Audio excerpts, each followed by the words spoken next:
नमस्कार दोस्तों, स्वागत है आपका अपना चैनल स्टडी फॉर अवेयरनेस पर। भारतीय मूर्तिकला सिर्फ पत्थरों की आकृतियां नहीं बल्कि इतिहास, धर्म और संस्कृति का जीवंत चित्रण है। गंधार शैली में मिलता है यूनानी प्रभाव, मथुरा शैली में झलकती है भारतीयता और भक्ति की गहराई, तो वहीं अमरावती शैली में हमें बौद्ध कला की अद्भुत झलक दिखाती है। आज की इस वीडियो में हम जानेंगे इन तीनों महान मूर्तिकला शैलियों की खासियत और उनकी ऐतिहासिक महत्ता। ये वीडियो बीपीएससी मेंस एवं अन्य जनरल कंपटीशन के लिए काफ़ी महत्वपूर्ण होंगे, तो बने रहिए हमारे साथ। दोस्तों, बात करें हम लोग गंधार शैली की, तो उसकी उत्पत्ति माना जाता है आधुनिक पेशावर, अफगानिस्तान के निकट पश्चिमी पंजाब की सीमाओं पर। तो ध्यान रखिए दोस्तों, पंजाब की पश्चिमी सीमाओं पर इसकी उत्पत्ति के स्थान मानी जाती है। इसमें प्रभाव किसका है तो दोस्तों यूनानी आक्रमणकारियों द्वारा लाए गए ग्रीक और रोमन मूर्तिकला का गहरा प्रभाव इस पर दिखता है। इसीलिए इसे कहा जाता है, इस शैली को कहा जाता है इंडो ग्रीक शैली, यानी ग्रीक इंडियन शैली भी इसे कहा जाता है। आप लोग ध्यान रखिएगा।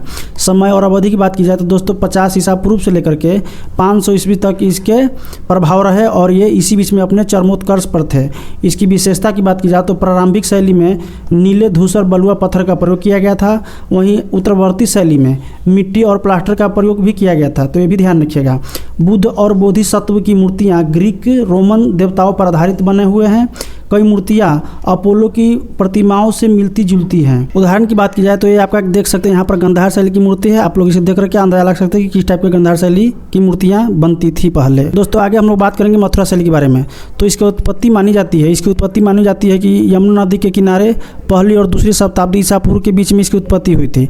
और इस पर प्रभाव की बात की जाए तो उस समय की तीनों धर्म, बौद्ध धर्म, हिंदू धर्म और जैन धर्म से संबंधित इस पर प्रभाव पड़े हैं। कहानियाँ और चित्रण इन धर्मों से लिए गए हैं। किन धर्मों से तो बौद्ध धर्म, हिंदू धर्म और जैन धर्म, इन तीनों धर्मों से मूर्तियों में कहानियाँ और चित्रण लिया गया है, तो इसे आप लोग ध्यान रखिएगा। आधार की बात की जाए तो मौर्य कला की यक्ष प्रतिमाओं के नमूनों पर आधारित है ये सभी मूर्तियाँ। विशेषता की बात की जाए तो मूर्तियाँ प्रबल, प्रभावशाली और तो यथार्थ परक मूर्तियाँ बनी हुई है। इसमें हिंदू देवताओं की प्रतिमाएं, शिवलिंग रूप में विष्णु की मूर्तियाँ, ये सब बना हुआ है। इसमें चारों ओर प्रभावशाली मूर्तियाँ का निर्माण की गई है। बुद्ध की मूर्तियाँ भी यहाँ बनी है, तो ये भी ध्यान रखिएगा दोस्तों कि मथुरा शैली में भी बुद्ध की मूर्ति बनी है। मथुरा शैली से ही बुद्ध को बोधिसत्व रूप में दर्शाने की परंपरा शुरू हुई। तो ध्यान रखिएगा दोस्तों, मथुरा शैली से ही बुद्ध को बोधिसत्व रूप में दर्शाने की परंपरा शुरू की गई है। और मथुरा शैली की पिक्चर की बात की जाए तो आप लोग यहाँ देख सकते हैं किस टाइप से उस समय मथुरा शैली में मूर्तियाँ बनती थी। आप लोग इसे देख करके अंदाजा लगा सकते हैं। अमरावती स्कूल ऑफ आर्ट, दोस्तों ध्यान दीजिएगा, अमरावती स्कूल ऑफ आर्ट के बारे में हम लोग जान रहे हैं। तो इसकी उत्पत्ति की बात की जाए और संरक्षण की बात की जाए तो भारत के दक्षिणी भाग में ये विकसित हुआ है। सातवाहन शासकों के संरक्षण में ये फली और फूली थी, क्योंकि इनके द्वारा ही मुख्य रूप से ज़्यादातर संरक्षण दी गई थी। विकास का प्रमुख क्षेत्र की बात की जाए तो कृष्णा नदी के किनारे यानी आंध्र प्रदेश अमरावती नगर के आसपास से इसका मुख्य रूप से विकास हुआ है। कालखंड की बात की जाए तो लगभग 2वीं शताब्दी ईसा पूर्व से लेकर के 3री शताब्दी ईस्वी तक ये सक्रिय रहा और इसके बीच में फला फूला और ये चरमोत्कर्ष पर पहुंचा था। बाद में इक्ष्वाकु शासकों ने भी इसका संरक्षण किया था, तो भी ध्यान रखिएगा। इसकी विशेषता की बात की जाए तो दोस्तों आकृतियाँ गतिशील यानी डायनेमिक और जीवंत दिखाई देती है। मूर्तियाँ और शिल्पों में निपुण आसन और सूक्ष्म संकेतकों का प्रयोग किया गया है। शरीर का अद्भुत और यथार्थ परक निरूपण किया गया है। अधिकतर मूर्तियाँ और शिलालेख सफ़ेद संगमरमर से बना हुआ था। दोस्तों ध्यान रखिएगा, प्रश्न पूछा जा सकता है कि अमरावती शैली में अधिकतर मूर्तियाँ किस टाइप से बना हुआ है या किस चीज़ से बना हुआ है, तो यहाँ पर सफ़ेद संगमरमर उत्तर होगा और इससे बना हुआ है। इसकी प्रभाव की बात की जाए, धार्मिक प्रभाव की बात की जाए तो मुख्य रूप से बौद्ध धर्म से संबंधित यह कला है, तो ये ध्यान रखिएगा। स्तूपों और तोरणों पर जातक कथाओं और बुद्ध के जीवन से जुड़ी घटनाओं का चित्रण किया गया है। महत्वपूर्ण स्थल की बात की जाए तो अमरावती स्तूप इसके लिए सबसे महत्वपूर्ण स्थल है, जो आंध्र प्रदेश में है। इस शैली का सर्वोत्तम उदाहरण वहाँ माना जाता है कि अमरावती शैली का सर्वोत्तम उदाहरण कहाँ है, तो आपको अमरावती स्तूप है जो आंध्र प्रदेश में है।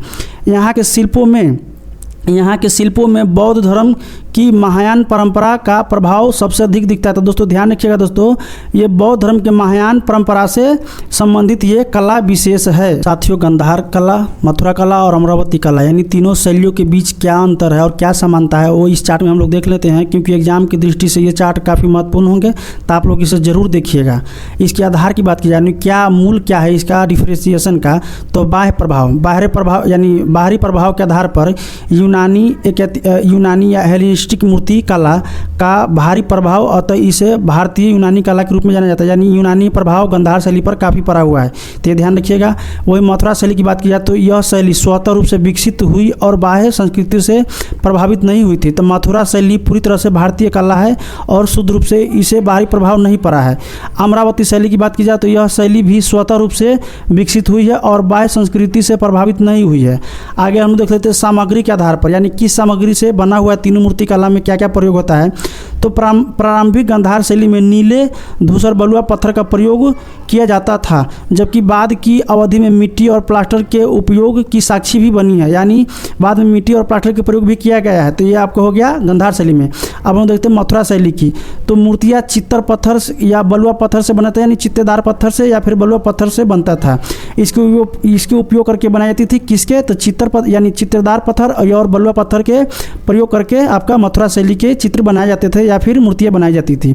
वहीं अमरावती शैली की बात की जाए तो मूर्तियाँ सफ़ेद संगमरमर का उपयोग करके बनाई गई थी। तो ये एकदम डिफरेंस है, यहाँ ध्यान रखिएगा। इसमें आपका धूसर बलुआ पत्थर, नीले धूसर बलुआ पत्थर या फिर मिट्टी या प्लास्टर का प्रयोग किया गया है।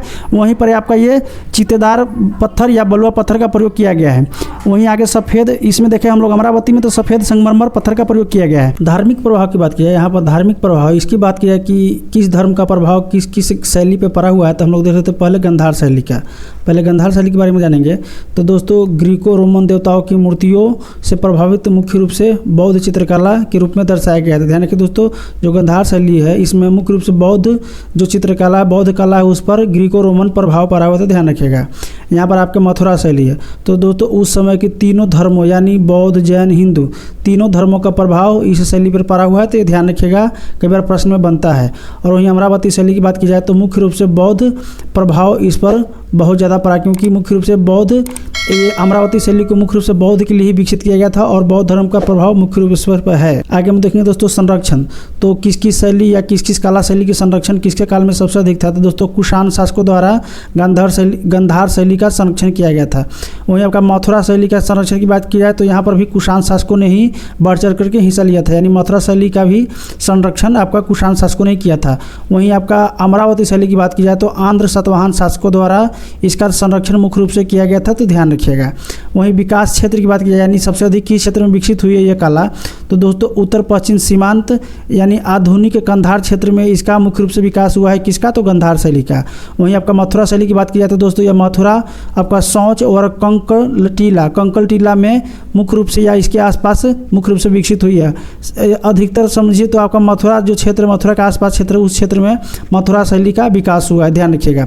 वहीं आपका अमरावती शैली की बात की जाए दोस्तों कृष्णा गोदावरी की निचली घाटी, ध्यान रखिए दोस्तों कृष्णा गोदावरी की निचली घाटी, साथ ही अमरावती और नागार्जुन कोंडा के क्षेत्र में ये मुख्य रूप से विकसित हुई है। दोस्तों इन तीनों शैली में हम लोग बुद्ध की मूर्तियाँ की विशेषता देख लेते हैं, क्योंकि मुख्य रूप से बुद्ध की मूर्ति के आधार पर ही उदाहरण दिया जाता है। तो बुद्ध की मूर्तियों की विशेषताएं किसमें, तो गांधार शैली में, अमरावती शैली में और मथुरा शैली में, तीनों में किस टाइप की विशेषता है वो हम लोग देख लेते हैं दोस्तों।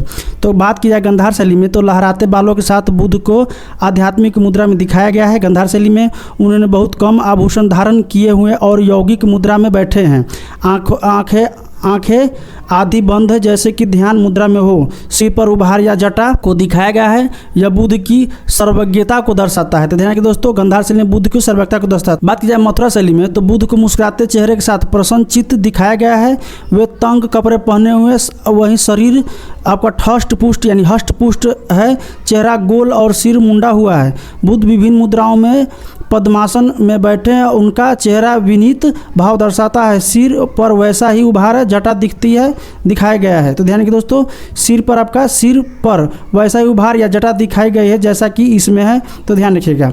आगे हम देखेंगे दोस्तों अमरावती शैली में चूंकि मूर्तियाँ सामान्यतः कथा और कला का अंग है, अतः बुद्ध की व्यक्तिगत विशेषताओं पर कम बल दिया गया है। मूर्तियाँ सामान्यतः बुद्ध की जीवन और जातक कथाओं की कहानियाँ के रूप में दर्शाई गई।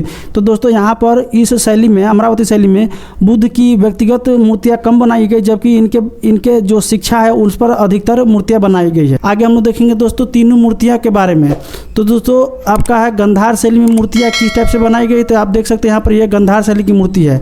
देख सकते हैं गंधार शैली की मूर्तियाँ किस टाइप से बनती थी। वहीं मथुरा शैली की मूर्ति यहाँ देख सकते हैं, मथुरा शैली की मूर्तियाँ किस टाइप से बनी हुई है ये देख लीजिए।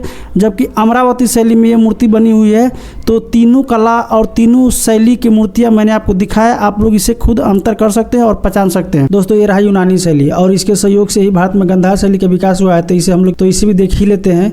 तो इसका समय अवधि लगभग 600 ईसा पूर्व से लेकर के 100 ईसा पूर्व के बीच में था इसका समय अवधि। और इसकी विशेषता की बात की जाए तो दोस्तों आइडलिज्म यानी आदर्शवाद है, इस कला क्षेत्र या इस कला में आदर्शवाद का ज़्यादा विशेषता था। मूर्तियाँ की बात की जाए तो दोस्तों देवताओं और मनुष्यों पेशीय बलशाली और सौंदर्य युक्त के रूप में दर्शाया जाता था। यानी इस कला में दोस्तों जो भी मूर्तियाँ बनता था उसमें हिष्ट पुष्ट स्वस्थ तंदुरुस्त और सुंदर मूर्ति बनाया जाता था। इसमें पूरी तरह से आइडलिज्म यानी आदर्शवाद का स्थान था और इसी की विशेषता पर यह कला आगे विकसित हुई थी। मुख्य सामग्री की बात की जाए दोस्तों तो ये आपका यूनानी कला में आपका संगमरमर का प्रमुखता से प्रयोग किया जाता था। तो ध्यान रखिए। कुछ उदाहरण की बात की जाए दोस्तों पार्थेनन, एथेंस में पार्थेनन की मूर्ति है, मंदिर है।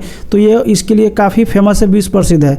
वहीं इस मंदिर में पार्थेनन मंदिर की बात की जाए तो इसमें जो मूर्तियाँ रखी गई थी जैसे देवी देवताओं की आदर्श और शारीरिक संरचना आकर्षक रूप से बनाया गया था और इन मूर्तियों का उदाहरण इस मंदिर में देखी जाती है। तो दोस्तों यूनानी कला के बारे में आप लोग देख लिए। दोस्तों इसी क्रम में अगला कला है आपका रोमन कला। ध्यान रखिए दोस्तों रोमन कला यानी रोमन आर्ट। तो इसके बारे में हम लोग देख लेते हैं थोड़ा सा संक्षेप में। तो इसकी समय अवधि क्या मानी जाती है तो 500 ईसा पूर्व से लेकर के 476 ईसा पूर्व पश्चिमी रोमन साम्राज्य के पतन तक ये अपने चरमोत्कर्ष पर था। तो ध्यान रखिएगा कब था तो 500 ईसा पूर्व से लेकर के 476 ईसा पूर्व तक ये पश्चिमी रोमन साम्राज्य के पतन तक ये अपने चरमोत्कर्ष पर था। और इसकी विशेषता की बात किया तो दोस्तों रियलिज्म यानी रियलिस्टिक इसका मूर्तियाँ बनती थी, यथार्थवाद था ये। ध्यान रखिएगा। मूर्तियाँ की बात वास्तविक व्यक्तियों सम्राटों और ऐतिहासिक घटनाओं का चित्रण किया जाता था इस शैली में। तो ये भी ध्यान रखिए दोस्तों।